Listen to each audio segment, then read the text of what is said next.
Sophia skids into this kitchen, waving an airmail postcard postmarked Sicily, her older brother. Father Angelo Spirelli, a Franciscan priest she hasn't seen in 30 years, is coming to Miami to witness the strong marriage of my beloved niece Dorothy and her loyal husband Stanley. Dorothy nearly chokes on her coffee. Sophia once bragged to Angelo that Dorothy and Stan were still happily wed, fearing Angelo would label divorce a mortal family sin. Now the lie has a 24-hour fuse. Rose suggests confessing. Sophia insists the only absolution Angelo understands is visual proof, so they must stage a sham remarriage weekend. Dorothy's eye twitch contemplates patricide. Blanche's ears perk at the promise of a handsome clergy visitor. She's always wondered whether piety can be politely persuaded. Sophia rings Stan, who arrives in a polyester rush, thrilled at a chance to relive honeymoon memories and maybe dodge the IRS. Dorothy swears she'd rather floss alligators, but caves when Sophia reminds her Angelo's heart can't handle seismic scandal. Blanche volunteers to vacate her room for the wedded couple, and Rose begins knitting celebratory pot holders shaped like cherubs. Somewhere, the universe places popcorn order for the coming chaos. Operation Holy Matrimony Make-Believe kicks into misaligned gear. Blanche transforms the living room into nuptial nostalgia. Plastic lilies, rerun of their 1946 wedding photo on the mantel, and a banner reading, "Love is eternal, no refunds." Dorothy dons a borrowed satin blouse. Stan dusts off his powder blue tuxedo, shoulder pads deflated, but lapels still 2 counties wide. Rose reheats Sophia's lasagna and practices Italian phrases she Googled from a travel brochure. Benissimo, cappuccino, Lamborghini. Sophia, however, can't stop editing lies. She adds that Stan is now a prominent businessman, which means changing the answering machine message to hide his novelty Tupperware business collectors. She also claims they have twin grandchildren named Gina and Vito. Rose scrambles to assemble 2 Cabbage Patch dolls with construction paper birth certificates. Dorothy warns the story threads are unraveling faster than Blanche's cheap garter. Sophia replies that when you embroider truth, you'd better learn speed stitching. Angelo arrives wearing a cassock white as Miami heat and a smile wide enough to eclipse Blanche's perfume cloud. He blesses the house, then compliments Stan for standing by marriage vows in this godless age. Dorothy forces a grin so tight her molars sing Ave Maria. As a test of fidelity, Angelo asks them to renew vows that evening. Stan, ever salesman, agrees before Dorothy can vapor lock.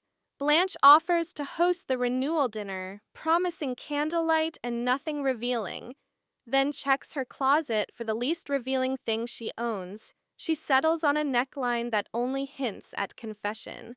Rehearsal proves humiliating. Angelo instructs Stan to hold Dorothy's hand and gaze with soul-deep tenderness. Stan's contacts fog. Dorothy's sarcasm almost combusts. Rose tries to help by playing organ chords on a portable keyboard, but keeps hitting demo mode, launching a bossa nova beat under Angelo's solemn prayers. Sophia hisses threats in Sicilian faster than Angelo can say amen. The evening ends with Angelo retiring early. Dorothy drinks herbal tea laced with existential dread. Stan practices puckering in the mirror, declaring, "Tomorrow we rekindle the magic, pussycat." Dorothy considers using the garter to launch him from the balcony. Renewal vow night dawns with calamity appetizers. Blanche's souffle falls flatter than Stan's decades-old comb-over, so she substitutes a tray of raw oysters for old-world romance. Angelo blesses the meal. Stan, allergic to shellfish, breaks into hives but insists God rewards suffering. Mid-ceremony, Angelo requests the couple share how they've kept love alive. Dorothy stammers about patience and perseverance. Stan ad-libs mutual grooming, causing Blanche to choke on champagne. Just as Angelo lifts his rosary to sanction their vows, a motel manager bursts through the door, demanding payment for Stan's overdue travel card. Apparently, he traced Stan here to collect. Angelo's brows knit. A successful businessman who bounces checks? Sophia fakes chest pains to redirect focus.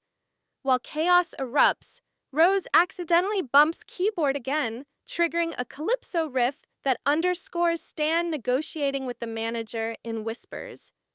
Angelo's suspicion meter spikes hard enough to ring the dinner bell.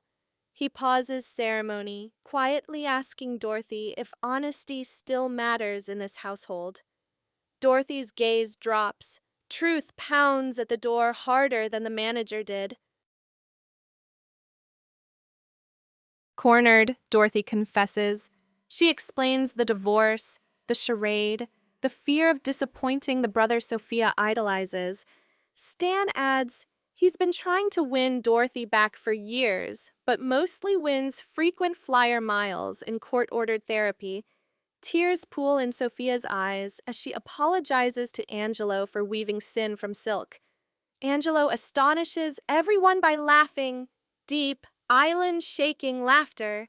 He reveals he suspected a fabrication the moment he saw twins that looked suspiciously cabbagey in a wedding photo with edges recently Xeroxed. Angelo, far from judgmental, says priesthood taught him compassion for messy mortals. Lying only compounded embarrassment.